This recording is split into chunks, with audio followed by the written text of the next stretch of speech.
شروع کرتا ہوں اللہ تعالیٰ کے نام سے جو بڑا مہربان نہایت رحم والا ہے۔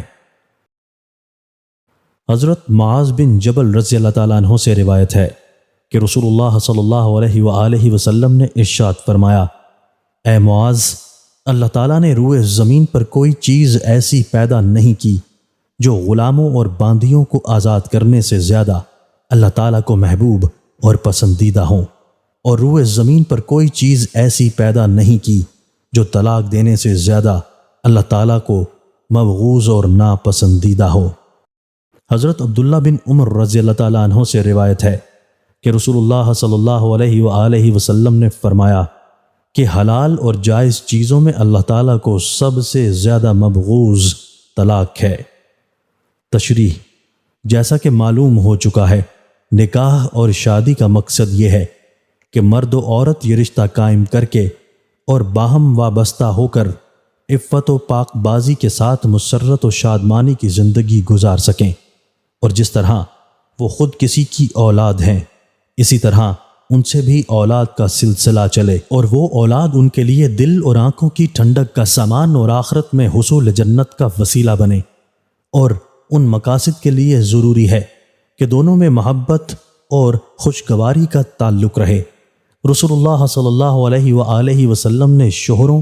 اور بیویوں کو باہم برتاؤ کے بارے میں جو ہدایات دی ہیں ان کا محور اور مرکزی نقطہ یہی ہے۔ اس کے باوجود کبھی ایسے حالات ہو جاتے ہیں کہ شوہر اور بیوی کے درمیان سخت تلخی اور ناگواری پیدا ہو جاتی ہے، اور ساتھ رہنا بجائے راحت و مسرت کے مصیبت بن جاتا ہے۔ ایسے وقت کے لیے بھی رسول اللہ صلی اللہ علیہ وآلہ وسلم کی طرف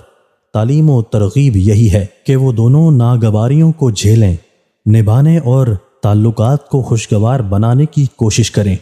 لیکن آخری چارہ کار کے طور پر طلاق کی بھی اجازت دی گئی ہے۔ اگر کسی حالت میں بھی طلاق اور علیحدگی کی اجازت نہ ہو تو پھر یہ تعلق اور رشتہ دونوں کے لیے عذاب بن سکتا ہے۔ پھر طلاق کے سلسلے میں تفصیلی ہدایات بھی دی گئی ہیں۔ اس سلسلے میں سب سے پہلی اصولی ہدایت یہ دی گئی ہے کہ طلاق اور اس کے ذریعے شوہر و بیوی کے تعلقات کا ٹوٹنا اللہ تعالیٰ کو بے حد ناپسند ہے، لہٰذا جہاں تک ممکن ہو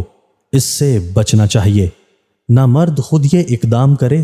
نہ عورت اس کا مطالبہ کرے، بس انتہائی مجبوری کی صورت ہی میں ایسا کیا جائے، جس طرح کسی عضو میں بڑا فساد پیدا ہو جانے کی صورت میں آپریشن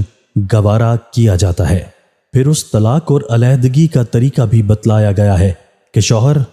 طہر کی حالت میں، یعنی جن دنوں میں عورت کی ناپاکی کی خالص حالت نہ ہو،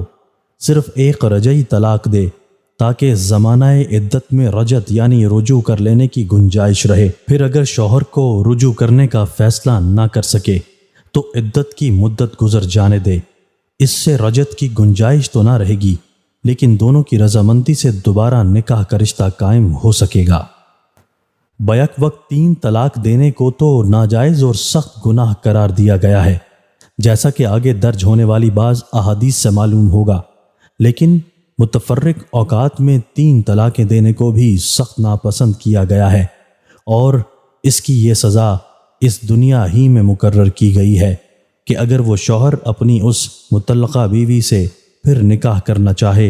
تو نہیں کر سکے گا جب تک کہ وہ کسی دوسرے مرد کے نکاح میں آ کر اس کے زیر صحبت نہ رہی ہو، پھر یا تو اس کے انتقال کر جانے سے بیوہ ہو گئی ہو یا اس نے بھی طلاق دے دی ہو۔ الغرض صرف اسی صورت میں عدت گزر جانے کے بعد ان دونوں کا دوبارہ نکاح ہو سکے گا۔ یہ سخت پابندی دراصل شوہر کو 3 طلاق دینے ہی کی سزا ہے۔ دوستو، اللہ تعالی ہمیں ان احادیث مبارکہ پر عمل کرنے اور اپنی زندگیوں کو سنوارنے کی توفیق عطا فرمائے۔